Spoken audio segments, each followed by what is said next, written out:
ಅಕ್ಷರ ಮಾತ್ರ ಕಲಿಸಿದಾತಂ ಗುರು. ಆ ಒಂದು ಮೊದಲನೇ ಅಕ್ಷರ ಕಲಿಸಿದಂತಹ ನನ್ನ ತಾಯಿ ಶಿಕ್ಷಕಿ ಇಲ್ಲೇ ಇದ್ದಾರೆ. ಅವರ ಪಾದಾರವಿಂದಕ್ಕೂ ಕೂಡ ವಂದನೆಯನ್ನ ಮಾಡ್ತಾ ಈ ಒಂದು ಉಪನ್ಯಾಸ ಭಾಷಣವನ್ನ ಪ್ರಾರಂಭ ಮಾಡ್ತೇನೆ.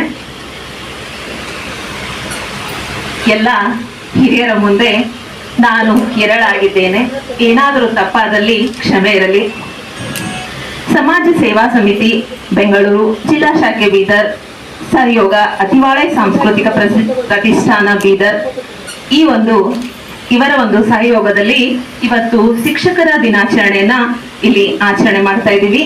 ಹಾಗೂ ಅನೇಕ ಪ್ರಶಸ್ತಿ ಪ್ರದಾನ ಶಿಕ್ಷಕರು ಕೂಡ ಇಲ್ಲಿ ಭಾಗವಹಿಸಿದ್ದೀರಿ.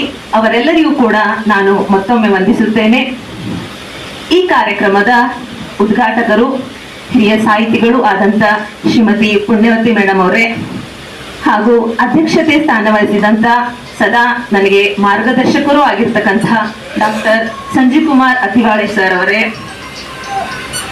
ಮುಖ್ಯ ಅತಿಥಿಗಳು ಶ್ರೀ ರಾಮಕೃಷ್ಣ ಸಾಳೆ ಸರ್ ಅವರೇ, ಶ್ರೀ ಸಂತೋಷ್ ದಾಸರಾವ್ ಸರ್ ಅವರೇ, ಶ್ರೀಮತಿ ವೇದಮಣಿ ಮೇಡಮ್ ಅವರೇ, ಹಾಗೂ ನನ್ನ ದೊಡ್ಡಮ್ಮ ಹಾಗೂ ಈ ಕಾರ್ಯಕ್ರಮದ ಒಂದು ಕಾರ್ಯದರ್ಶಿಗಳು ಆದಂತ ಶ್ರೀಮತಿ BM ಶಶಿಕಲಾರವರೇ, ಹಾಗೂ ನೆರೆದಿರ್ತಕ್ಕಂತಹ ಎಲ್ಲ ಸಭಿಕರೇ, ತಮಗೆಲ್ಲರಿಗೂ ಕೂಡ ಮತ್ತೊಮ್ಮೆ ಶರಣಾರ್ಥಿಗಳು. ಈಗ ವಿಶೇಷವಾಗಿ ನನಗೆ ಉಪನ್ಯಾಸ ಅತಿಥಿ ಅಂತ ಕರೆದಿರೋದಕ್ಕಾಗಿ ನಾನು ಒಂದ್ ಸ್ವಲ್ಪ ತಮ್ಮ ಸಮಯವನ್ನ ಕೇಳ್ತಾ ಇದ್ದೀನಿ. ಏನಾದರೂ ತಪ್ಪಾದ್ರೆ ಮತ್ತೊಮ್ಮೆ ಕ್ಷಮೆ ಇರಲಿ. ಒಂದ್ಸಲ ರಷ್ಯಾದ ಅಧ್ಯಕ್ಷರಾಗಿರ್ತಕ್ಕಂಥ ಸ್ಟಾಲಿನ್ ಅವರು ಒಂದ್ ಮಾತನ್ನ ಹೇಳ್ತಾರೆ ಒಬ್ಬ ವ್ಯಕ್ತಿಯನ್ನ ಕುರಿತು. ನೀವು ನಮ್ಮನ್ನ ಬಿಟ್ಟು ಹೋಗ್ತಾ ಇರೋದು ನಮ್ಗೆ ತುಂಬಾ ದುಃಖವನ್ನ ತಂದುಕೊಟ್ಟಿದೆ. ನೀವು ಇನ್ನೂ ಸ್ವಲ್ಪ ದಿನ ನಮ್ ಜೊತೆ ಇರಬೇಕಾಗಿತ್ತು. ನೀವು ಒಬ್ಬರೇ ನಮ್ಮನ್ನ ಮಾನವರನ್ನಾಗಿ ಮನುಷ್ಯರಂತೆ ತಿಳಿದು ನಮ್ಮನ್ನ ಗೌರವಿಸಿದವರು ಅಂತ ಹೇಳ್ತಾರೆ. ಅದು ಯಾರಿಗೆ ಹೇಳ್ತಾರೆ ಅಂದ್ರೆ ಸರ್ವಪಲ್ಲಿ ರಾಧಾಕೃಷ್ಣನ್ ಅವರ ಕುರಿತು ಈ ಮಾತನ್ನ ಅವರು ಹೇಳ್ತಾರೆ. ಯಾಕೆ ಆ ಮಾತು ಅವರ ಬಾಯಲ್ಲಿ ಬಂತು ಅಂದ್ರೆ, ತಮಗೆಲ್ಲರಿಗೂ ಅರಿವಿರೋ ಹಾಗೆ 2ನೇ ಮಹಾಯುದ್ಧದಲ್ಲಿ ಒಂದಿಷ್ಟು ದೇಶಗಳು ಬಹಳಷ್ಟು ರೀತಿಯಾದಂತ ಒಂದು ಅಪವಾದಕ್ಕೆ ಗುರಿಯಾಗಿರ್ತಾರೆ. ಅಂತ ಸಂದರ್ಭದಲ್ಲಿ ನಮ್ಮ ದೇಶದ ಒಬ್ಬ ಪ್ರತಿನಿಧಿಯಾಗಿ ರಷ್ಯಾಕ್ಕೆ ಹೋಗಿರ್ತಕ್ಕಂಥ ಸರ್ವಪಲ್ಲಿ ರಾಧಾಕೃಷ್ಣನ್ ಅವರು ತಮ್ಮ ಮಾತಿನಲ್ಲಿ ಮೊದಲನೇ ಭೇಟಿಯಲ್ಲಿಯೇ ಆ ಒಂದು ಸ್ಟಾಲಿನ್ ಅವರಿಗೆ ಹೇಳಿರ್ತಾರೆ.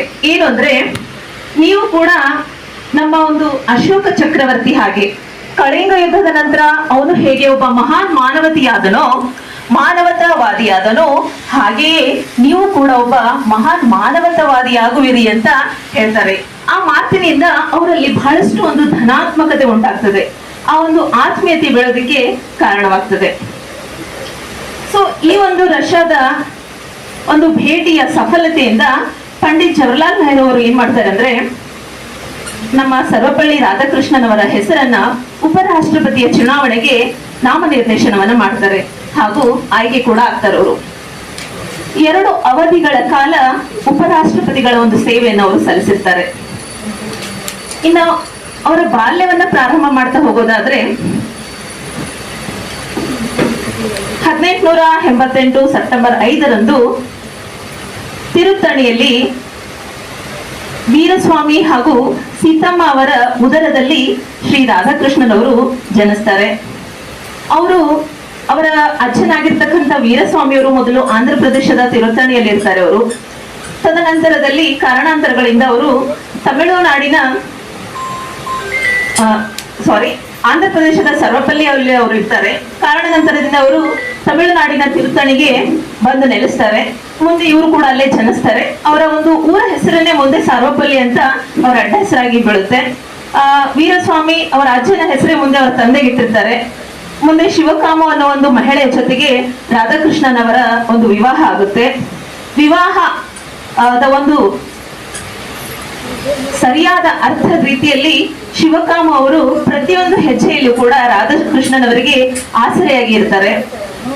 ಇವರ ಒಂದು ಬಾಲ್ಯದ ವಿದ್ಯಾಭ್ಯಾಸವನ್ನ ನೋಡ್ಬೇಕಾದ್ರೆ ಆಗಿನ ಕಾಲದಲ್ಲಿ ಆಂಗ್ಲ ಮಾಧ್ಯಮದ ಒಂದು ಪ್ರಭಾವ ಹೆಚ್ಚಾಗಿತ್ತು. ಬಹಳಷ್ಟು ಕಡೆ ಆಂಗ್ಲ ಭಾಷೆಯನ್ನೇ ಕಲಿಸ್ತಾ ಇದ್ರು. ಇವರ ತಂದೆ ಆದಂತ ವೀರಸ್ವಾಮಿ ಅವರಿಗೆ ಆಂಗ್ಲ ಭಾಷೆ ಕಲಿಸೋದು ಇಷ್ಟ ಇರಲಿಲ್ಲ. ಆದ್ರೂ ಕೂಡ ಅನಿವಾರ್ಯ ಕಾರಣದಿಂದ ಅವರು ಒಂದು ಆಂಗ್ಲೋ ಇಂಡಿಯನ್ ಶಾಲೆಯಲ್ಲಿ ಪ್ರವೇಶವನ್ನ ಪಡೆದಿದ್ದಕ್ಕೋಸ್ಕರ ಅವರು ಆಂಗ್ಲ ಭಾಷೆಯನ್ನೇ ಕಲಿಬೇಕಾಗುತ್ತೆ.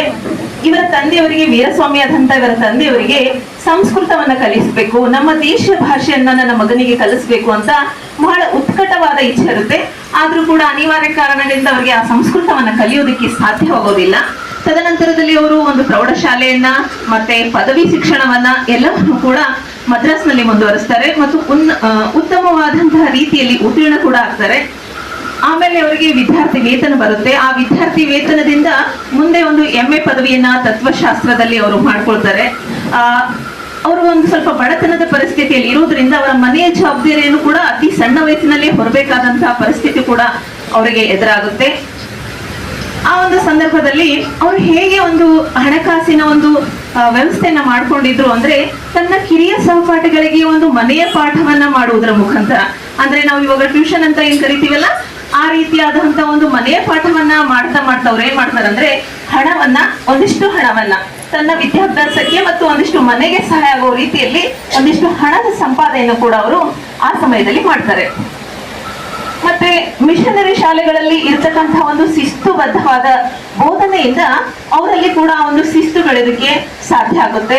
ಅದೇ ರೀತಿಯಲ್ಲಿ ಒಂದು ಬೋಧನೆಯಲ್ಲಿ ಗ್ರಹಣ ಶಕ್ತಿಯನ್ನ ಹೆಚ್ಚಿಸ್ಕೊಳ್ತಕ್ಕಂಥದ್ದು, ಒಂದು ಅವಧಾನವನ್ನ ಕೇಂದ್ರೀಕರಿಸ್ಕೊಳ್ತಕ್ಕಂಥದ್ದನ್ನು ಕೂಡ ಅಲ್ಲಿ ಅವರು ಕಲಿತಾರೆ. ನಾವು ಯಾವಾಗ್ಲೂ ಕೂಡ ನೋಡ್ತೀವಿ, ಯಾವುದೇ ಒಂದು ಹೊಸ ನಿಯಮ ಆಗ್ಲಿ, ಒಂದು ಹೊಸ ಒಂದು ಯಾವುದೇ ಒಂದು ಬದಲಾವಣೆ ಆಗ್ಲಿ ನಮ್ಮಲ್ಲಿ ಬಂದಾಗ ಆ ಬದಲಾವಣೆಯಿಂದ ಒಂದಿಷ್ಟು ಒಳಿತು ಮತ್ತು ಕೆಡುಕುಗಳು ಇದ್ದೇ ಇರುತ್ತೆ. ಹಾಗೇನೆ ಆಂಗ್ಲ ಮಾಧ್ಯಮ ಶಾಲೆಯಲ್ಲಿ ಕೂಡ, ಆ ಒಂದು ಮಿಷನರಿ ಶಾಲೆಗಳಲ್ಲಿ ಕೂಡ ನಾವು ಪಾಶ್ಚಾತ್ಯ ಸಂಸ್ಕೃತಿಯನ್ನ ಕಲಿಸ್ತಾ ಇದ್ರು ಅಂತ ಒಂದು ಅಪವಾದ ಇದ್ರೂ ಕೂಡ ಅಲ್ಲಿನ ಒಂದು ಶಿಸ್ತು ಮತ್ತೆ ಅಲ್ಲಿನ ಒಂದು ತರ್ಕಬದ್ಧವಾದಂತಹ ಬೋಧನೆ ನಮ್ಮ ಒಂದು ಭಾರತೀಯರಲ್ಲಿ ಹೆಚ್ಚು ಹೆಚ್ಚು ಜ್ಞಾನವನ್ನ ಸಂಪಾದಿಸೋದಕ್ಕೆ ಸಹಾಯ ಆಗಿತ್ತು ಅನ್ನೋದಕ್ಕೆ ಅಲ್ಲಗಳೆಯೋ ಹಾಗಿಲ್ಲ ಅಂತ ಹೇಳ್ಬೋದು. ಮುಂದೆ ಅವ್ರು ಏನ್ ಮಾಡ್ತಾರೆ ಅಂದ್ರೆ, ಅವರ ವೃತ್ತಿ ಜೀವನವನ್ನ ಮದ್ರಾಸ್ನಲ್ಲಿ ಉಪ ಸಹಾಯಕ ಇನ್ಸ್ಪೆಕ್ಟರ್ ಆಗಿ ಶಿಕ್ಷಣ ಇಲಾಖೆಯಿಂದ ಪ್ರಾರಂಭ ಮಾಡ್ತಾರೆ ಅವರು. ತದನಂತರದಲ್ಲಿ ಉಪ ಪ್ರಾಧ್ಯಾಪಕರಾಗಿ, ಮತ್ತೆ ಪ್ರಾಧ್ಯಾಪಕರಾಗಿ, ಸಹಾಯಕ ಪ್ರಾಧ್ಯಾಪಕರಾಗಿ, ಉಪ ಕುಲಪತಿಗಳಾಗಿ, ಮತ್ತೆ ಇನ್ನು ಉಪರಾಷ್ಟ್ರಪತಿಗಳಾಗಿ, ಮತ್ತೆ ರಾಷ್ಟ್ರಪತಿಗಳಾಗಿಯೂ ಕೂಡ ತಮ್ಮ ಒಂದು ವೃತ್ತಿ ಜೀವನವನ್ನ ಅವರು ಕೊನೆಗೊಳಿಸ್ತಾರೆ ಅಂತ. ಅವರಲ್ಲಿ ಒಂದು ಇಚ್ಛೆ ಇತ್ತು, ಅವರ ತಂದೆ ಇಚ್ಛೆ ಏನು ಅಂದ್ರೆ ಸಂಸ್ಕೃತವನ್ನ ಕಲಿಬೇಕು ಅಂತ. ಆ ಇಚ್ಛೆಯನ್ನು ಅವರು ಯಾವಾಗ ಪೂರೈಸ್ತಾರೆ ಅಂದ್ರೆ, ಅವರು ಏನು ಪ್ರಾಧ್ಯಾಪಕ ವೃತ್ತಿಯಲ್ಲಿ ಮದ್ರಾಸ್ನಲ್ಲಿ ತೊಡಗಿರ್ತಾರಲ್ಲ, ಆಗ ತಮ್ಮನ್ನ ತಾವು ಒಬ್ಬ ಮಹಾನ್ ಪಂಡಿತನಾಗಿರ್ತಕ್ಕಂಥ ಸಂಸ್ಕೃತ ಪ್ರಾಧ್ಯಾಪಕರಿಂದ ಅಲ್ಲಿ ಅವರು ಸಂಸ್ಕೃತವನ್ನ ಕಲಿತಾರೆ. ಈ ಒಂದು ವಿಷಯವನ್ನ ಯಾಕೆ ನಾನು ಒತ್ತಿ ಹೇಳ್ತಾ ಇದ್ದೀನಿ ಅಂದ್ರೆ, ಶಿಕ್ಷಕನಾದವನು ನಿರಂತರವಾಗಿ ಕಲಿಕೆಯಲ್ಲಿ ತೊಡಗಿಸಿಕೊಂಡಿರ್ಬೇಕು, ಅವನು ಸದಾ ಒಬ್ಬ ವಿದ್ಯಾರ್ಥಿ ಆಗಿರ್ಬೇಕು ಅನ್ನೋ ಒಂದು ವಿಷಯವನ್ನ ಇಲ್ಲಿ ಮೆಲುಕು ಹಾಕೋದಕ್ಕೋಸ್ಕರ ನಾನು ಆ ಮತನ್ನ ಒತ್ತು ಹೇಳ್ತಾ ಇದ್ದೀನಿ. ಯಾರು ಸದಾಕಾಲ ಕಲಿಯುವ ಒಂದು ಹಂಬಲವನ್ನ ವ್ಯಕ್ತಪಡಿಸ್ತಿರ್ತಾರೋ ಅವರು ಸದಾಕಾಲ ಉತ್ತಮ ಶಿಕ್ಷಕನಾಗಿರಲು ಸಾಧ್ಯ ಅಂತ. ಆ ಒಂದು ಗುಣ ನಮ್ಮ ರಾಧಾಕೃಷ್ಣನವರಲ್ಲಿ ಇತ್ತು ಅಂತ. ಇನ್ನೊಂದು ಸಂದರ್ಭ, ಅವರ ಜೀವನದ ಒಂದು ಮುಖ್ಯವಾದಂತ ಒಂದು ಸಂದರ್ಭ, ಎಲ್ಲಾ ಶಿಕ್ಷಕರು ಕೂಡ ಆ ರೀತಿಯಾದಂತ ಒಂದು ಅನುಭವ ಆಗ್ಬೇಕು ಅಂತ ಬಯಸ್ತಿರ್ತಾರೆ. ಆ ಒಂದು ಉತ್ತಮವಾದಂತ ಅನುಭವ ಎಲ್ಲಾಗಿತ್ತು ಅಂದ್ರೆ ನಮ್ಮ ಮೈಸೂರಿನಲ್ಲಿ. ಅವರು ಮೈಸೂರಿನ ಮಹಾರಾಜ ಕಾಲೇಜಿನಲ್ಲಿ ಪ್ರಾಧ್ಯಾಪಕರಾಗಿ, ತತ್ವಶಾಸ್ತ್ರದ ಪ್ರಾಧ್ಯಾಪಕರಾಗಿ ಕೆಲಸವನ್ನ ನಿರ್ವಹಿಸ್ತಾ ಇದ್ರು. ತದನಂತರದಲ್ಲಿ ಒಂದಿಷ್ಟು ವರ್ಷಗಳ ನಂತರ ಅವರಿಗೆ ಕೋಲ್ಕತ್ತಾದಲ್ಲಿ ಪ್ರಾಧ್ಯಾಪಕರಾಗಿ ಒಂದು ವರ್ಗಾವಣೆ ಆಗುತ್ತೆ. ಆ ಸಂದರ್ಭದಲ್ಲಿ ಬೀಳ್ಕೊಡುಗೆ ಸಮಾರಂಭವನ್ನ ಆ ಒಂದು ವಿದ್ಯಾರ್ಥಿಗಳು ಹಮ್ಮಿಕೊಂಡಿರ್ತಾರೆ. ಆ ಒಂದು ಬೀಳ್ಕೊಡುಗೆ ಸಮಾರಂಭ ಎಷ್ಟು ಅದ್ದೂರಿಯಾಗಿ ಮಾಡ್ತಾರೆ ಆ ಎಲ್ಲ ವಿದ್ಯಾರ್ಥಿಗಳು ಅಂದ್ರೆ, ಒಂದು ಆ ಕುದುರೆಯ ಗಾಡಿಗೆ ಸಾರೋಟಿಗನನ್ನ, ಆ ಗಾಡಿಯನ್ನ ಎಳೆಯೋದಕ್ಕೆ ಸಾರೋಟಿಗನನ್ನ ಅವರು ನೇಮಿಸೋದಿಲ್ಲ. ವಿದ್ಯಾರ್ಥಿಗಳೇ ಆ ಕುದುರೆಯ ಗಾಡಿಯನ್ನ ತಾವೇ ಸ್ವತಃ ಎಳೆದುಕೊಂಡು ಹೋಗ್ತಾರೆ. ಮತ್ತೆ ಮಹಾರಾಜ ಕಾಲೇಜಿನಿಂದ ರೈಲ್ವೆ ಸ್ಟೇಷನ್ ವರೆಗೂ, ಆ ರೈಲ್ವೆ ನಿಲ್ದಾಣದವರೆಗೂ ಕೂಡ ಹೂವಿನಿಂದ ಅಲಂಕಾರವನ್ನ ಮಾಡ್ತಾರೆ.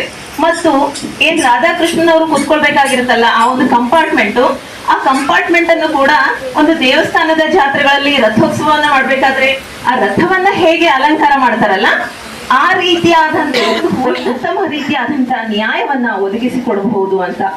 ಇನ್ನು ಅವರು ರಾಷ್ಟ್ರಪತಿಗಳಾಗಿದ್ದಾಗ ಈಗಾಗಲೇ ಮೇಡಮ್ ಅವ್ರು ಹೇಳಿದ್ರು, ನಾವು ಶಿಕ್ಷಕರ ದಿನಾಚರಣೆ ಯಾಕೆ ಆಚರಣೆ ಮಾಡ್ತೀವಿ ಅಂತ. ರಾಷ್ಟ್ರಪತಿಗಳ ಹುದ್ದೆಯನ್ನು ಅಲಂಕರಿಸಿಕೊಂಡಿದ್ರು. ಅವರ ವಿದ್ಯಾರ್ಥಿ ಬಳಗದವರೆಲ್ಲ ಸೇರಿ ಅವರಿಗೆ ಭೇಟಿ ಮಾಡೋದಕ್ಕೆ ಹೋಗ್ತಾರೆ. ಭೇಟಿ ಮಾಡೋದಕ್ಕೆ ಹೋದಾಗ ಅವ್ರು ಹೇಳ್ತಾರೆ, ಗುರುಗಳೇ, ನಾವು ನಿಮ್ಮ ಜನ್ಮದಿನವನ್ನ ಅದ್ದೂರಿಯಾಗಿ ಆಚರಣೆ ಮಾಡಬೇಕು ಅಂತ ಅನ್ಕೊಂಡಿದ್ದೀವಿ. ಈಗಂತೂ ನೀವು ನಮ್ಮ ದೇಶದ ರಾಷ್ಟ್ರಪತಿಗಳಾಗಿದ್ದೀರಿ ಅಂತ ಕೇಳಿದಾಗ ಆ ಒಂದು ಸಂದರ್ಭದಲ್ಲಿ ರಾಧಾಕೃಷ್ಣನ್ ಅವ್ರು ಹೇಳ್ತಾರೆ, ನೀವು ನನ್ನ ಜನ್ಮದಿನವನ್ನ ಆಚರಣೆ ಮಾಡಿದ್ರೆ ಕೇವಲ ನನಗೆ ಮಾತ್ರ ಸಂಭ್ರಮ ಆಚರಣೆ ಮಾಡಿದ ಹಾಗಾಗುತ್ತೆ. ಆದ್ರೆ ಇಡೀ ಒಂದು ಶಿಕ್ಷಕರ ಸಂಕುಲಕ್ಕೆ ನೀವು ಒಂದು ಗೌರವವನ್ನ ಸಲ್ಲಿಸಬೇಕು ಅಂದ್ರೆ ನನ್ನ ಹುಟ್ಟಿದ ಹಬ್ಬವನ್ನ ಒಂದು ಶಿಕ್ಷಕರ ದಿನಾಚರಣೆಯಾಗಿ ಆಚರಿಸ್ರಿ ಅಂತ ಹೇಳ್ತಾರೆ. ಆಗ 1962 ಸೆಪ್ಟೆಂಬರ್ 5ರಿಂದ ರಾಷ್ಟ್ರೀಯ ಶಿಕ್ಷಕರ ದಿನಾಚರಣೆಯಾಗಿ ನಾವು ಆಚರಣೆನ ಮಾಡ್ತಾ ಬರ್ತಾ ಇದ್ದೀವಿ.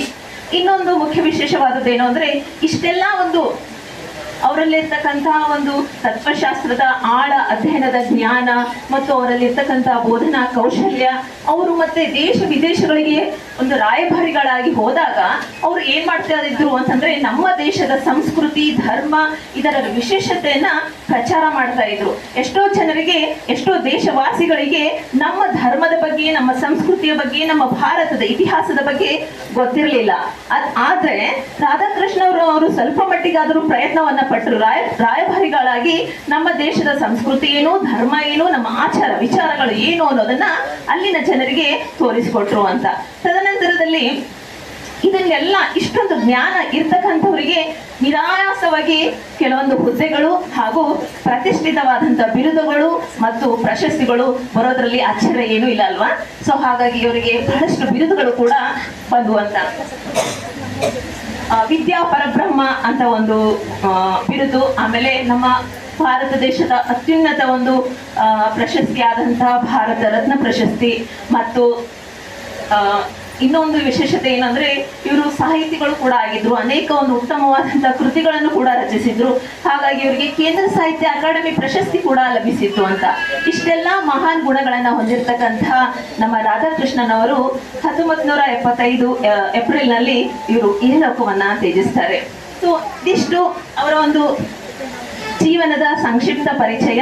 ಇನ್ನು ಆಳವಾಗಿ ಹೇಳೋದಕ್ಕಿಂತ ನಾನೊಂದಿಷ್ಟು ಕೆಲವೊಂದು ಬೇರೆ ವಿಷಯಗಳನ್ನ ಇಲ್ಲಿ ಹೇಳೋದಕ್ಕೆ ಇಷ್ಟಪಡ್ತೀನಿ. ಏನು ಅಂದ್ರೆ, ನಮ್ಮ ಈ ಸದ್ಯದ ಪರಿಸ್ಥಿತಿಯಲ್ಲಿ ಈಗಿನ ಶಿಕ್ಷಕರು ಎದುರಿಸ್ತಿರ್ತಕ್ಕಂಥ ಸವಾಲುಗಳು ಅಂತ. ಯಾಕಂದ್ರೆ ಈಗ ಅವ್ರ ಬಗ್ಗೆ ಅಂತೂ ನಾವು ತಿಳ್ಕೊಂಡ್ವಿ, ಅವರ ಜೀವನದ ಬಗ್ಗೆ ಬಹಳಷ್ಟು ಅಧ್ಯಯನವನ್ನ ಕೂಡ ಮಾಡ್ತಾ ಇದ್ದೀವಿ, ಮತ್ತೆ ಅನೇಕ ಪುಸ್ತಕಗಳನ್ನು ಕೂಡ ನಾವು ಓದಿ ರಾಧಾಕೃಷ್ಣ ಅವರು ಏನೆಲ್ಲಾ ಮಾಡ್ತಾ ಇದ್ರು ಅನ್ನೋದನ್ನ ನಾವೆಲ್ಲಾ ಶಿಕ್ಷಕರು ಈಗಾಗಲೇ ತಿಳ್ಕೊಂಡಿದ್ದೀವಿ. ಹಾಗಾಗಿ ಇವಾಗ ಈಗಿನ ಪರಿಸ್ಥಿತಿಯಲ್ಲಿ ನಾವು ಏನು ಸಮಸ್ಯೆಯನ್ನ ಎದುರಿಸ್ತಾ ಇದ್ದೀವಿ ಅನ್ನೋದು ತುಂಬಾ ಮುಖ್ಯವಾದ ಒಂದು ಅಂಶ. ಅದ್ರದ್ದು ಒಂದಿಷ್ಟು ಅಂಶಗಳನ್ನ ನಾನು ನಿಮ್ಮ ಮುಂದೆ ವ್ಯಕ್ತಪಡಿಸೋದಕ್ಕೆ ಇಷ್ಟಪಡ್ತೀನಿ. ಮುಖ್ಯವಾಗಿ ನಮ್ಮಲ್ಲಿ ಒಂದು ಸಮಸ್ಯೆ ಏನಾಗ್ತಾ ಇದೆ ಅಂದ್ರೆ, ಪ್ರತಿಯೊಂದು ಜನರೇಷನ್ ಗ್ಯಾಪ್ ಅಂತ ಇರುತ್ತೆ. ಆ ಜನರೇಷನ್ ಗ್ಯಾಪ್ ನ ಸಮಸ್ಯೆನ ಅತಿ ಹೆಚ್ಚು ಅನುಭವಿಸೋರು ಯಾರು ಅಂದ್ರೆ ಅದು ಶಿಕ್ಷಕರು. ಯಾಕೆ ಅಂದ್ರೆ, ಒಬ್ಬ ತಂದೆ ತಾಯಿಗಳಾಗಿದ್ರೆ ಆ ಒಂದು ತಮ್ಮ ಮಕ್ಕಳ ಒಂದು ಜನರೇಷನ್ ಬಗ್ಗೆ ಮಾತ್ರ ಸಮಸ್ಯೆಯನ್ನ ಎದುರಿಸ್ತಾರೆ ಅವರು, ಆ ಒಂದು ಜನರೇಷನ್ ಬಗ್ಗೆ ಮಾತ್ರ. ಆದ್ರೆ ನಾವು ಶಿಕ್ಷಕರಾದವರು ನಮ್ಮ ಕೈಯಲ್ಲಿ ಪ್ರತಿಯೊಂದು ಜನರೇಷನ್ ಮಕ್ಕಳು ಬರ್ತಾ ಹೋಗ್ತಾರೆ. ಯಾಕಂದ್ರೆ ನಮ್ಗಿರ್ತಕ್ಕಂಥ ಸರ್ವಿಸ್ 60 ವರ್ಷವರೆಗೂ ಇರ್ತೀವಿ ನಾವು. 60 ವರ್ಷ ಅಂದ್ರೆ ಕನಿಷ್ಠ ಪಕ್ಷ 30 ವರ್ಷ ನಾವು ಇಲಾಖೆಯಲ್ಲಿ ಇರ್ತೀವಿ. ಆ 30 ವರ್ಷಗಳಲ್ಲಿ ಕನಿಷ್ಠ ಒಂದು 5-6 ಜನರೇಷನ್ ಮಕ್ಕಳಾದ್ರೂ ನಮ್ಮ ಕೈಯಿಂದ ಪಾಸ್ ಆಗಿ ಹೋಗ್ತಾ ಇರ್ತಾರೆ. ನಾವು ಯಾವುದೋ ಒಂದು ಕಾಲದಲ್ಲಿ ಕಲಿತಿರ್ತಕ್ಕಂತಹ ಅಧ್ಯಯನವನ್ನ, ನಾವು ಯಾವುದೋ ಒಂದು ಕಾಲದಲ್ಲಿ ಬೋಧನೆಯನ್ನ ಅಳವಡಿಸಿಕೊಂಡಿರ್ತಕ್ಕಂತಹ ವಿಧಾನಗಳನ್ನ ನಾವೇನಾದ್ರೂ ಈಗಿನ ಜನ್ರಿ ಮಕ್ಕಳ ಜೊತೆ ಹೇಳೋದಕ್ಕೆ ಹೋದ್ರೆ ಅವರು ಯಾವುದೇ ರೀತಿಯಾದಂತಹ ಪಾಠಗಳನ್ನ ಕೇಳೋದಿಲ್ಲ. ಶಿಕ್ಷಕರೇ, ಏನಾದ್ರೂ ತಪ್ಪಾದ್ರೆ ಕ್ಷಮೆ ಇರಲಿ, ಬಟ್ ಇದು ಒಂದು ಸತ್ಯವಾಗಿರ್ತಕ್ಕಂಥ ವಿಷಯ. ಸೊ ನಾವು ಇನ್ನೂ ಯಾರು ಒಂದು ವೃತ್ತಿಯಲ್ಲಿದೀವೋ, ಇನ್ನು ನಮ್ಮ ಒಂದು ವೃತ್ತಿ ಜೀವನ ಮುಂದೆ ಯಾರು ಇನ್ನು ಅದೇ ಒಂದು ವೃತ್ತಿಯಲ್ಲಿ ನಾವು ಒಂದು ಶಿಕ್ಷಕ ವೃತ್ತಿಯಲ್ಲೇ ತೊಡಗಿಸ್ಬೇಕು ಅಂತ ವಿಚಾರ ಮಾಡಿದೀವೋ, ಅವರ ಮುಖ್ಯವಾದಂತ ಒಂದು ಮೊದಲು ಅಳವಡಿಸ್ಕೊಳ್ಬೇಕಾಗಿರ್ತಕ್ಕಂಥ ಮುಖ್ಯವಾದ ಅಂಶನೇ ಇದು. ಏನು ಅಂದ್ರೆ, ಈಗಿನ ಜನರೇಷನ್ ಮಕ್ಕಳ ಜೊತೆಗೆ ನಮ್ಮ ಕಲಿಕೆಯನ್ನ ನಾವೇನ್ ಮಾಡ್ಬೇಕು ಅಂದ್ರೆ ನಾವು ಕೂಡ ಅವರೊಂದಿಗೆ ಅಪ್ಡೇಟ್ ಆಗ್ಬೇಕಾಗುತ್ತೆ. ಎಲ್ಲಿವರೆಗೂ ನಾವು ಅಪ್ಡೇಟ್ ಆಗೋದಿಲ್ವೋ ಅಲ್ಲಿವರೆಗೆ ನಾವೇನಾಗ್ತೀವಿ ಅಂದ್ರೆ ಬೋರಿಂಗ್ ಟೀಚರ್ ಬೋರಿಂಗ್ ಕ್ಲಾಸ್. ನಮ್ಮ ವಿದ್ಯಾರ್ಥಿಗಳ ಒಂದು ಬ್ಯಾಕ್ ಸೈಡ್ ಅಲ್ಲಿ ಮಾತಾಡ್ತಾರೆ ಅಂತ ಹೇಳ್ತೀವಲ್ಲ, ಆ ಬ್ಯಾಕ್ ಸೈಡ್ ಅಲ್ಲಿ ಅವ್ರು ಏನ್ ಮಾತಾಡ್ತಾರೆ ಅಂದ್ರೆ ಬೋರಿಂಗ್ ಕ್ಲಾಸ್ ಬೋರಿಂಗ್ ಟೀಚರ್. ಆ ಪದ ಬೇಡ ಅಂದ್ರೆ ನಾವೇನ್ ಮಾಡ್ಬೇಕು, ಅಪ್ಡೇಟ್ ಆಗ್ಲೇಬೇಕಾಗಿದೆ. ಮತ್ತೆ ಇನ್ನೊಂದು, ನಾವು ಮಕ್ಕಳನ್ನ ದೋಷಿಸ್ತೀವಿ ಏನಾದ್ರೂ ಇದ್ರೆ. ಇದು ಸಾಮಾನ್ಯವಾಗಿ ನಾವಂತಲ್ಲ, ಹಿಂದಕ್ಕಿಂದನೂ ಬಂದಿರ್ತಕ್ಕಂಥದ್ದು. ಏನು ಅಂದ್ರೆ ನಮ್ ಕಾಲದಾಗ ಹಿಂಗಿದ್ದಿಲ್ಲಪ್ಪ, ನಮ್ ಕಾಲನಾಗ ನಾವು ಟೀಚರಿಗೆ ನೋಡೋದು ಅಂಜೋಡ್ ಹೋಗ್ತಿದ್ದೆವು, ನಮ್ ಕಾಲನಾಗ ಬಹಳ ಗೌರವ ಕೊಡ್ತಿದ್ದೆವು, ನಮ್ ಕಾಲನಾಗ ಹಂಗಿತ್ತು, ನಿಮ್ ಕಾಲನಾಗ ಹಿಂಗ. ಇದು ಪ್ರತಿಯೊಂದು ಜನರೇಷನ್ದವರು ಇನ್ನೊಂದು ಜನರೇಷನ್ಗೆ ಬ್ಲೇಮ್ ಮಾಡ್ತಕ್ಕಂಥದ್ದು, ಆಪಾದನೆ ಮಾಡ್ತಕ್ಕಂಥದ್ದು ಬಂದಿದೆ. ಆದ್ರೆ ನಾವು ಒಂದು ತಿಳ್ಕೊಳ್ಬೇಕಾಗಿರೋದು ಏನು ಅಂದ್ರೆ, ನಾವು ಇರ್ತಕ್ಕಂತಹ ಪರಿಸ್ಥಿತಿನೇ ಬೇರೆ ಇತ್ತು, ನಾವು ಇರ್ತಕ್ಕಂತಹ ಯುಗದಲ್ಲಿ ಇರ್ತಕ್ಕಂತಹ ಸೌಲಭ್ಯಗಳೇ ಬೇರೆ ಇದ್ವು. ಈಗಿನ ಸ್ಪರ್ಧಾತ್ಮಕ ಯುಗದಲ್ಲಿ ನಾವೇನಾದ್ರೂ ಹಿಂದಿನ ಓಬಿರಾಯರ ಕಾಲದಲ್ಲಿ ಇರ್ತಕ್ಕಂತಹ ಪದ್ಧತಿಗಳ ಬೋಧನೆಗಳನ್ನ, ಪುಸ್ತಕದ ಬದನೆಕಾಯಿಗಳೇ ಆಗಲಿ ಅಂತ ನಾವೇನಾದ್ರೂ ಅವ್ರಿಗೆ ಹೇಳಿದ್ರೆ ಅವರು ನಮ್ಮ ಮಾತನ್ನ ಕೇಳೋದೇ ಇಲ್ಲ. ಅವರಿಗೆ ಇಷ್ಟ ಬಂದಿರತಕ್ಕಂತಹ ಪಾಠಗಳನ್ನ ಅವರು ಬೇರೆದೇ ಆದಂತಹ ರೀತಿಯಲ್ಲಿ ಅಳವಡಿಸ್ಕೊಳ್ತಾರೆ. ಇನ್ನ ಉತ್ತಮವಾಗಿರ್ತಕ್ಕಂಥ ವಿದ್ಯಾರ್ಥಿಗಳು ನಮ್ಮ ಜೀವನದಲ್ಲಿ ನಾವೇನೋ ಮುಂದೆ ಸಾಧಿಸ್ಬೇಕು ಅನ್ನೋರು ಯಾವುದೋ ಒಂದು ಉತ್ತಮ ಮಾರ್ಗವನ್ನ ಹಿಡಿದು ಅವರು ತಮ್ಮ ಜೀವನವನ್ನ ರೂಪಿಸ್ಕೊಳ್ತಾರೆ. ಆದ್ರೆ ಮಧ್ಯಮ ವಿದ್ಯಾರ್ಥಿಗಳು ಮತ್ತೆ ಕಲಿಕೆಯಲ್ಲಿ ಉಳಿದಿರ್ತಕ್ಕಂಥ ವಿದ್ಯಾರ್ಥಿಗಳನ್ನ ನಾವು ಹಿತದೃಷ್ಟಿಯಲ್ಲಿ ಇಟ್ಕೊಂಡು ನಾವೇನಾದ್ರೂ ಅವರನ್ನ ಏನಾದ್ರೂ ಉತ್ತಮ ಮಾರ್ಗದಲ್ಲಿ ತರಬೇಕು ಅಂದಾಗ ನಾವು ಮೊದಲು ಅಪ್ಡೇಟ್ ಆಗ್ಲೇಬೇಕು. ನಮ್ಮ ಬೋಧನೆಯನ್ನ ಕ್ರಿಯಾಶೀಲತೆಯಿಂದ ಮಾಡಲೇಬೇಕು. ಈಗಿನ ಕಾಲದಲ್ಲಿ ಬಳಸಬೇಕಾಗಿರ್ತಕ್ಕಂಥ ಸ್ಮಾರ್ಟ್ ಕ್ಲಾಸ್ಗಳನ್ನ, ಡಿಜಿಟಲ್ ಕ್ಲಾಸ್ಗಳನ್ನ, ಹಾಗೂ ಒಂದಿಷ್ಟು ವಿಡಿಯೋಗಳ ಮುಖಾಂತರ ಮತ್ತು ಪ್ರಾತ್ಯಕ್ಷಿಕೆಗಳ ಮುಖಾಂತರ, ಮತ್ತೊಂದಿಷ್ಟು ಆಟಿಕೆಗಳ ಮುಖಾಂತರ, ಒಂದಿಷ್ಟು ಮಾಡೆಲ್ಗಳ ಮುಖಾಂತರ, ಪ್ರಯೋಗಗಳ ಮುಖಾಂತರ ನಾವು ಆ ಪಾಠ ಬೋಧನೆಯನ್ನ ಮಾಡಲೇಬೇಕಾಗಿರ್ತಕ್ಕಂತಹ ಒಂದು ಅನಿವಾರ್ಯತೆ ಇದೆ ಅಂತ. ಇಲ್ಲ ಅಂದ್ರೆ ನಾನು ಇತ್ತೀಚೆಗೆ ಹುಡುಗರು ಮಾತಾಡ್ತಾ ಇರ್ಬೇಕಾದ್ರೆ ನಮ್ಮ ಮನೆಯಲ್ಲಿರ್ತಕ್ಕಂಥ ಮಕ್ಕಳೇ, ಅವರೆಲ್ಲ ಒಬ್ರು ಯಾರೋ ಸೈನ್ಸ್ ಟೀಚರ್ ಅಂತ ಬಹಳ ಯಾವಾಗ್ಲೂ ಅವ್ರ ಬಗ್ಗೆ ಬಹಳ ಉತ್ತಮವಾದಂತ ಅಭಿಪ್ರಾಯನ ಹೇಳ್ತಾ ಇರ್ತಾರೆ ನಮ್ಮ ಮಕ್ಕಳು. ಹೆಸರೆಲ್ಲ ತಗೊಳ್ಳಲ್ಲ, ಶಾಲೆ ಯಾವುದು, ಟೀಚರ್ ಯಾವುದು ಅಂತ. ಬಹಳ ಚಲೋ ಹೇಳ್ತಾರ ಸರ್, ಯಾವಾಗ್ಲೂ ಚಲೋ, ನಾವ್ ಏನೇ ಪ್ರಶ್ನೆಗಳು ಕೇಳಿದ್ರು ಕೂಡ ಅದಕ್ಕೆ ತಕ್ಕನಾದಂತ ಉತ್ತರಗಳನ್ನ ಕೊಡ್ತಾರ ಅಂತ ಹೇಳ್ತಿದ್ರು ಯಾವಾಗ್ಲೂ. ಮೊನ್ನೆ ರೀಸೆಂಟ್ ಆಗಿ ಏನಾಯ್ತು ಅಂದ್ರೆ ಅವ್ರು ಯಾವ್ದೋ ಒಂದು ವಿಷಯದ ಬಗ್ಗೆ ಪ್ರಶ್ನೆ ಕೇಳಿದ್ರಂತ. ಪ್ರಶ್ನೆ ಕೇಳಿದಾಗ ಅವ್ರು ಸರ್ ತಮಗೇನೋ ಗೊತ್ತಿದ್ದಂಗ, ನಾವು ಸ್ವಲ್ಪ ಏನ್ ಮಾಡ್ತೀವಿ ಶಿಕ್ಷಕರು ಒಂದು ತಪ್ಪು ಅಂದ್ರೆ ನಮ್ಗೆ ಕೆಲವೊಂದು ವಿಷಯ ಗೊತ್ತಿರಲ್ಲ, ಆ ಗೊತ್ತಿರದೆ ಈ ವಿಷಯವನ್ನ ಗೊತ್ತಿಲ್ಲ ಅಂತ ಮಕ್ಕಳು ಮುಂದೆ ಹೇಳಲ್ಲ. ನಮಗ್ ಗೊತ್ತಿದ್ದಂಗ ಅದಕ್ಕೆ ಏನೋ ಮಾಡಿಫೈ ಮಾಡಿ ಅದಕ್ಕೊಂದು ಲೇಪನ ಮಾಡಿ ಹೇಳ್ಬಿಡ್ತೀವಿ. ಈಗಿನ ಮಕ್ಕಳು ತುಂಬಾ ಸ್ಮಾರ್ಟ್ ಮಕ್ಕಳು, ಸ್ಮಾರ್ಟ್ ಯುಗದಲ್ಲಿರ್ತಕ್ಕಂಥ ಸ್ಮಾರ್ಟ್ ಫೋನ್ಗಳನ್ನ ಬಳಸ್ತಕ್ಕಂತಹ ಸ್ಮಾರ್ಟೆಸ್ಟ್ ಕಿಡ್ಸ್. ಅಂಥ ಕಿಡ್ಸ್ಗಳಿಗೆ ನಾವು ಏನೋ ಒಂದು ಸುಳ್ಳು ಸೊಗಡು ಹೇಳಿ ಕಳಿಸಿದ್ರೆ ಅವ್ರು ಏನ್ ಮಾತಾಡ್ತಾರೆ ಹಿಂದೆ ಅಂದ್ರೆ, ಆ ಸರಿಗೆ ಏನ್ ಗೊತ್ತಿಲ್ಲ ಅದ್ರ ಬಗ್ಗೆ ನಾಲೆಜ್, ಸುಮ್ಮನೆ ಏನೋ ಒಂದು ಬಿಲ್ಡಪ್ ಕೊಡ್ತಾರ ಅವ್ರು. ಅಷ್ಟು ನಾಲೆಜ್ ಇಲ್ಲ, ನಾವು ಬೇರೆನೆ ತಿಳ್ಕೊಂಡಿದ್ದೇವೆ, ಸರಿ ಡೀಪ್ ನಾಲೆಜ್ ಇಲ್ಲ ತಿಳ್ಕೊಂಡಿದ್ದೇವೆ, ಬಟ್ ಇಲ್ಲ ಅನಿವಾರ್ಯ. ಅವ್ರು ಹಿಂಗ ಆಡ್ತಾರವ್ರು, ಸತ್ಯವಾಗಿರ್ತಕ್ಕಂಥದ್ದು. ಆ ಮಕ್ಕಳು ತಪ್ಪಲ್ಲ, ಯಾಕಂದ್ರೆ ಅವ್ರು ಇರ್ತಕ್ಕಂಥದ್ದು ಕಾಂಪಿಟೇಷನ್ ಯುಗದಲ್ಲಿ ನಾವು ನೋಡ್ತಾ ಇದೀವಿ. CET TETಗಳನ್ನೆಲ್ಲ ಬರೆದು ಬರ್ತಾ ಇದೀವಿ, ಪಾಯಿಂಟ್ ಅಲ್ಲಿ ನಮ್ಮ ಸೆಲೆಕ್ಷನ್ ರಿಸಲ್ಟ್ ಆಗ್ತಾ ಇದೆ. ಅಂತಹ ಯುಗದಲ್ಲಿ ಇರ್ತಕ್ಕಂಥ ಮಕ್ಕಳು ಅವರು. ಸೊ ಆ ಒಂದು ಮಕ್ಕಳ ಭವಿಷ್ಯದ ಜೊತೆ ಆಟ ಆಡ್ತಕ್ಕಂಥ ಯಾವುದೇ ರೀತಿಯಾದಂತ ಒಂದು ಹಕ್ಕು ನಮಗೆ ಇಲ್ಲ ಅಂತ. ನಾವು ಸದಾ ಕಾಲ ಕಲಿತಾನೆ ಇರಬೇಕು. 10 ವರ್ಷದ ಸಿಲೆಬಸ್ ಸೇಮ್ ನಾನು ಬರ್ತನ್ನ ಪರ್ಫೆಕ್ಟ್ ಆಗಿ ನಾವು ಬಹಳ ಸೀನಿಯರ್ ಇದೀನಿ, ಎಕ್ಸ್ಪೀರಿಯನ್ಸ್ ಹ್ಯಾಂಡ್ ಇದ್ದೀನಿ ಅಂತ ನಾವೇನಾದ್ರು ಸೊಕ್ಕನ್ನ ತೋರಿಸ್ಕೊಂಡ್ರೆ ನಮ್ಮ ಕಲಿಕೆಯ ಒಂದು ಬಾಗಿಲು ಅಲ್ಲೇ ಮುಚ್ಚೋಗ್ಬಿಡುತ್ತೆ ಅಂತ. ಯಾವಾಗ್ಲೂ ಕೂಡ ಕಲಿಕೆಯಲ್ಲಿ ಮಾತ್ರ ನನಗೆಲ್ಲ ಬರ್ತದ ಅಂತ ಹೇಳಿದ್ರೆ ಹೆಂಗ, ತುಂಬಿದ ಕೊಡ ಮತ್ ಒಳಗೇನು ತುಂಬಿಸ್ಕೊಳಲ್ಲ ಅಂತ. ನಾವು ತುಂಬಿದ ಕೊಡ ಆಗ್ಬಾರ್ದು, ನಾವ್ ಏನಾಗ್ಬೇಕು ಅಂದ್ರೆ ಸ್ವಲ್ಪ ಖಾಲಿ ಕೊಡ ಇರಬೇಕು. ಖಾಲಿ ಕೊಡ ಇದ್ದಾಗ ಏನಾಗ್ತದಂದ್ರ ಹೊಸ ಹೊಸ ವಿಷಯಗಳನ್ನ ನಮ್ಮಲ್ಲಿ ತಿಳ್ಕೊಳ್ಳೋದಕ್ಕೆ ಸಾಧ್ಯ ಆಗ್ತದ ಅಂತ. ಯಾರು ನಾನು ಪರ್ಫೆಕ್ಟ್ ಅಂತಾರೋ ಅವ್ರದ್ದು ಕಲಿಕೆ ಅಲ್ಲಿಗೆ ಎಂಡ್ ಅಂತ ಅರ್ಥ. ಸೊ ಹಾಗಾಗಿ ಶಿಕ್ಷಕರಾದವರು ನಾವು ಆದಷ್ಟು ಒಂದು ಕಲಿಕೆಯಲ್ಲಿ ಸದಾ ತೋರಿಸ್ಕೊಳ್ಬೇಕು. ಕಲಿಕೆ ಅನ್ನೋದು ನಿರಂತರವಾದಂಥದ್ದು. ಹಾಗೆ ಇನ್ನು ಪಾಲಕರಿಗೂ ಒಂದಿಷ್ಟು ಮಹತ್ವವಾದಂಥ ಕೊಡುಗೆ ಇದೆ. ಮಕ್ಕಳನ್ನ ವಿನಾಕಾರಣ ಸುಮ್ಮನೆ ಒಂದು ದೋಷಾರೋಪಣೆ ಮಾಡದೇನೆ ಮಕ್ಕಳ ಮನಸ್ಸನ್ನ, ಅವರ ಒಂದು ಸ್ಪೀಡನ್ನ, ಅವರು ತುಂಬಾ ಸ್ಪೀಡಲ್ಲಿ ಇದ್ದಾರೆ, ಅವರೆಲ್ಲ 5G ಕಾಲದಲ್ಲಿ ಇದ್ದಾರೆ, ನಾವಿನ್ನು 2G ಕಾಲದಲ್ಲಿ ಅವ್ರ ಜೊತೆ ಮಾತಾಡ್ತೀವಿ, ಅದೇ ರೀತಿಯಾದಂಥ ನೀತಿ ನಿಯಮಗಳನ್ನ ಹೇಳ್ತೀವಿ ಅಂದ್ರೆ ಅವ್ರು ಕೇಳೋದಿಲ್ಲ. ಅವ್ರ ಜೊತೆಯಲ್ಲೇ ಹೋಗಿ ನಮ್ಮ ದಾರಿಗೆ ತರ್ತಕ್ಕಂಥ ಪ್ರಯತ್ನವನ್ನ ಮಾಡಬೇಕು. ನಾವು ಯಾವಾಗ ರೇಸಲ್ಲಿ ಅವ್ರ ಜೊತೆ ಓಡ್ತೀವೋ ಆಗ ಅವ್ರು ನಮ್ಗೆ ನೋಡ್ತಾರ, ಅಲ್ಲಿವರೆಗೂ ಅವ್ರು ನಮ್ಮ ಕಡೆ ನೋಡೋದಿಲ್ಲ. ಹಿಂದೆ ಇರ್ರಿ ನಾವು ಮುಂದೆ ಹೋಗ್ತೀವಿ ಅಂತಿರ್ತಾರ. ಹಾಗಾಗಿ ನಿಮ್ಮ ಮಕ್ಕಳು ನಿಮ್ಮ ದಾರಿಯಲ್ಲಿ ನಿಮ್ಮ ಹಂಗೆ ಇರಬೇಕು ಅಂದ್ರೆ ನೀವು ಮೊದಲು ಅವರ ದಾರಿಯಲ್ಲಿ ಹೋಗೋದಕ್ಕೆ ಪ್ರಯತ್ನ ಪಡಬೇಕಾಗುತ್ತೆ. ನಾನು ಕೂಡ ಆ ಪ್ರಯತ್ನವನ್ನ ಮಾಡ್ತಾ ಇದ್ದೀನಿ. ಆದಷ್ಟು ಒಂದು ಹೊಸ ಹೊಸ ಅಪ್ಡೇಟ್ಸ್ ಗಳನ್ನ ಕಲಿತಾ ಇದ್ದೀನಿ. ಯಾಕಂದ್ರೆ ಬರೀ ಹೇಳೋದು ಸುಲಭ, ಅಳವಡಿಸ್ಕೊಳ್ಳೋದು ತುಂಬಾ ಕಷ್ಟ ಅಂತೀವಲ್ಲ. ಅದಕ್ಕೆ ನಾನು ಯಾವಾಗ್ಲೂ ಫಸ್ಟ್ ನನ್ನ ಮೇಲೆ ಅಳವಡಿಸ್ಕೊಂಡು ಆಮೇಲೆ ಬೇರೆಯವ್ರಿಗೆ ಸಾಧ್ಯ ಆದರೆ ಒಂದಿಷ್ಟು ಸಲಹೆಗಳನ್ನ ಕೊಡ್ತೀನಿ. ಅವ್ರಿಷ್ಟ ಇದ್ರೆ ಅದನ್ನ ಅಳವಡಿಸ್ಕೊಳ್ಬಹುದು, ಇಲ್ಲ ಅಂದ್ರೆ ಇದ್ದಿದ್ದೇ ಇರುತ್ತಲ್ಲ ಸಬ್ಕ ಸುನ್ನ ಬಿನ್ಕ ಕರ್ಣ ಅಂತ. ಇನ್ನೊಂದು ಸಲ ಎಲ್ಲ ಒಂದು ಶಿಕ್ಷಕರ ಒಂದು ಪಾದಾರವಿಂದಗಳಿಗೆ ನಮಿಸುತ್ತಾ ಈ ಒಂದು ವೇದಿಕೆ ಮೇಲೆ ಆಸೀನರಾಗಿರ್ತಕ್ಕಂತಹ ಎಲ್ಲ ಹಿರಿಯರಿಗೂ ಕೂಡ ಮತ್ತೊಮ್ಮೆ ನಮಿಸುತ್ತಾ ಈ ಒಂದು ಸಮಾಜ ಸೇವಾ ಸಮಿತಿ ಬೆಂಗಳೂರು ಹಾಗೂ ಅತಿವಾಳೆ ಸಾಂಸ್ಕೃತಿಕ ಪ್ರತಿಷ್ಠಾನ ಇವರಿಬ್ಬರು ಕೂಡ ನನಗೆ ಈ ಕಾರ್ಯಕ್ರಮದಲ್ಲಿ ಮಾತನಾಡಲು ಅವಕಾಶ ಕೊಟ್ಟಿದ್ದಕ್ಕಾಗಿ ಹೃತ್ಪೂರ್ವಕವಾದಂತಹ ಧನ್ಯವಾದಗಳು. ಶರಣಾರ್ಥಿ.